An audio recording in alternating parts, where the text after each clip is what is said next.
trash talking.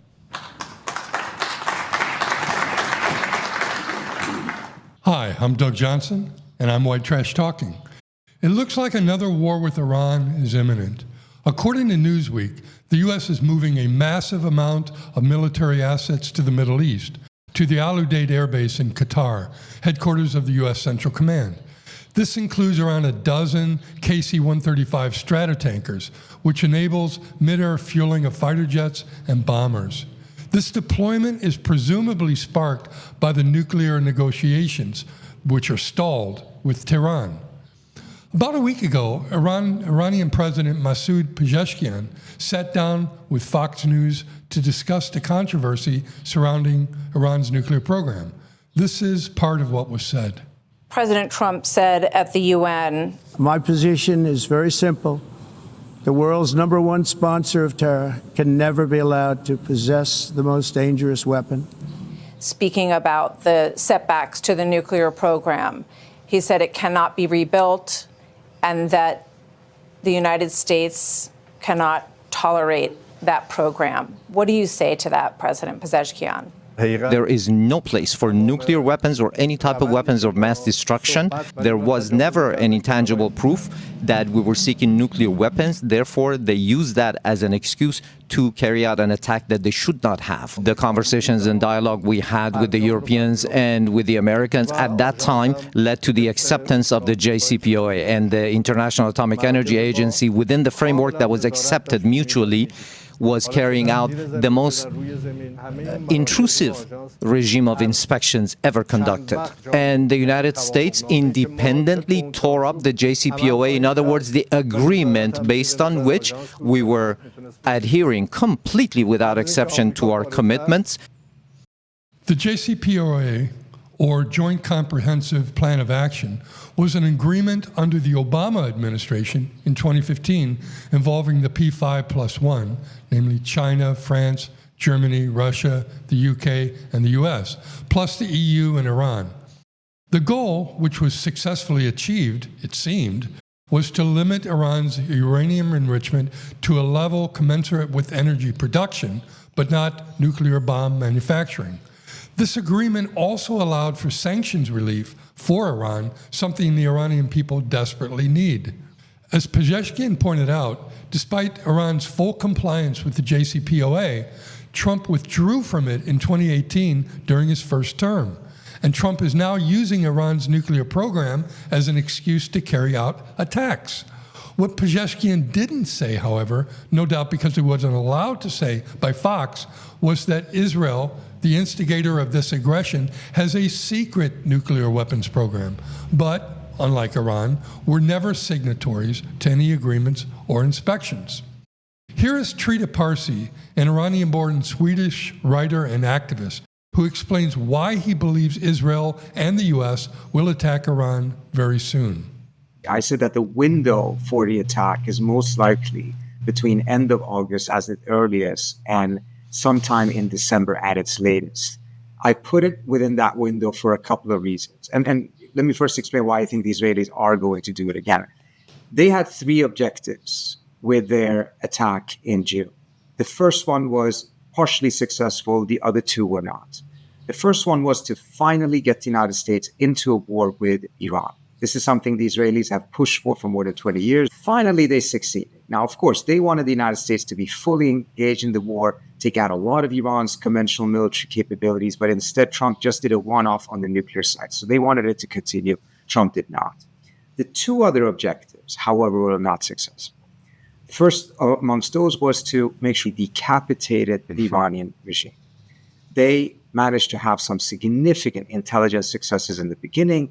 They assassinated a large number.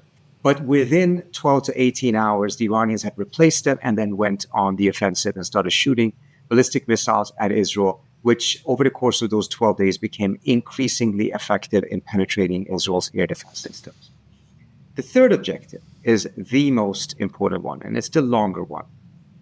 And that is to reduce Iran into another Syria or Lebanon, a country that Israel can attack at will, with impunity, and most importantly, without American involvement. Clearly, that is not where Israel is with Iran right now. Israel couldn't have done any of this without massive American involvement, whether that was on the offensive side that Trump provided or on the defensive side, which both Trump and Biden provided in terms of trying to shoot down the Iranian missiles.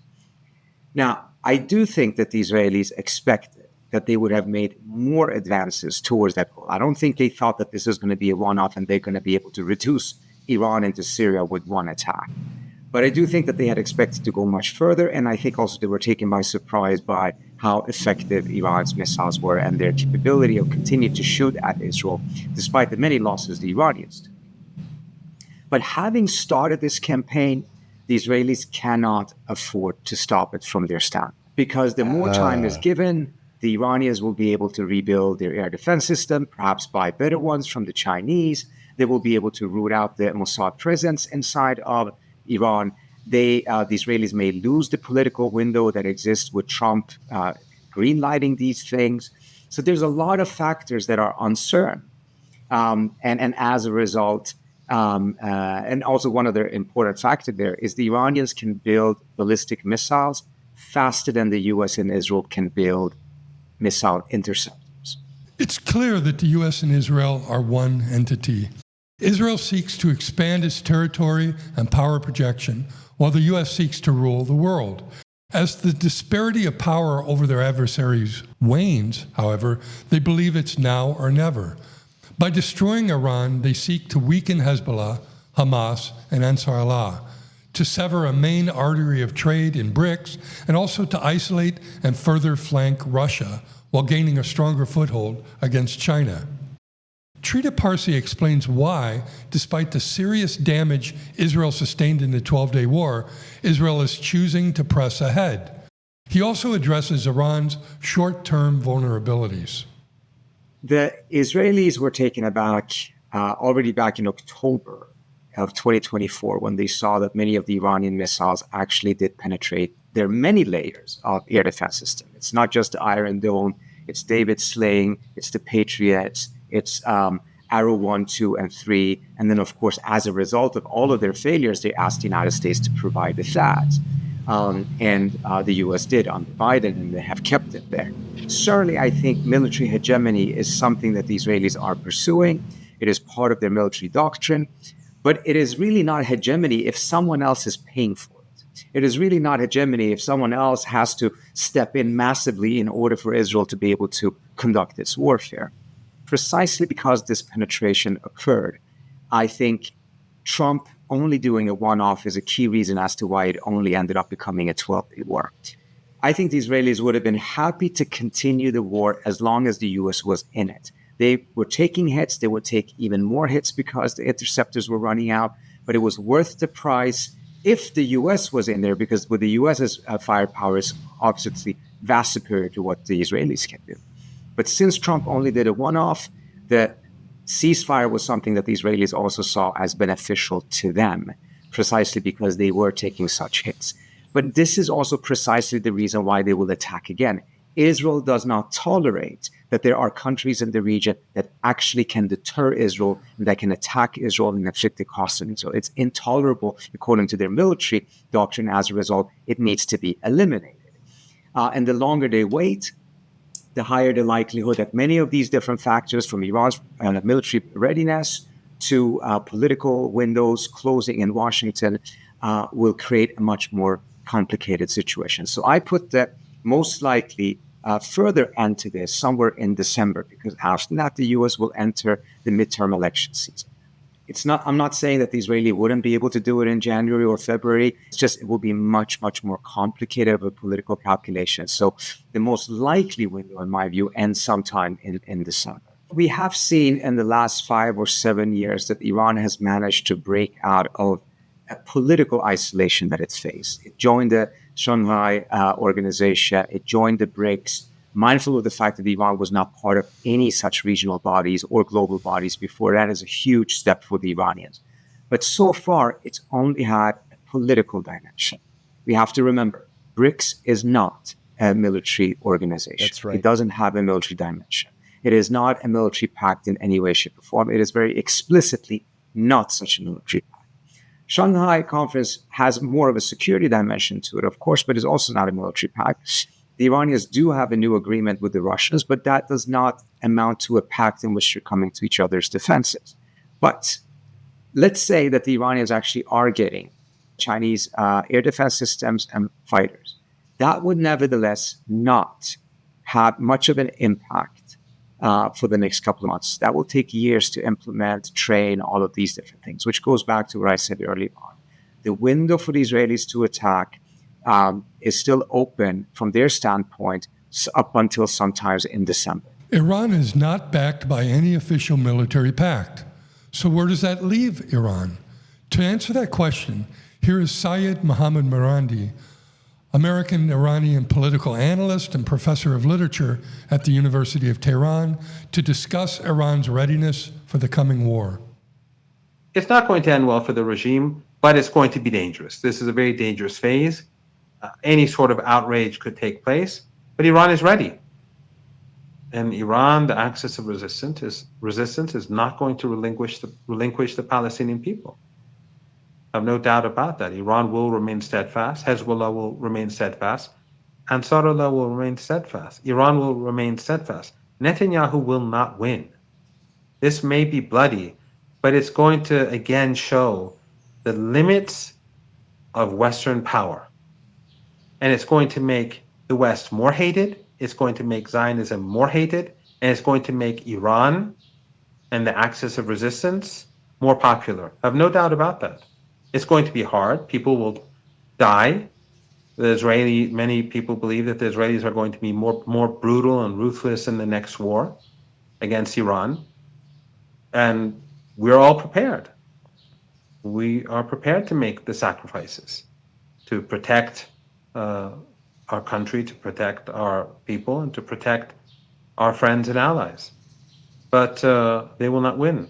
They can kill, but they won't win.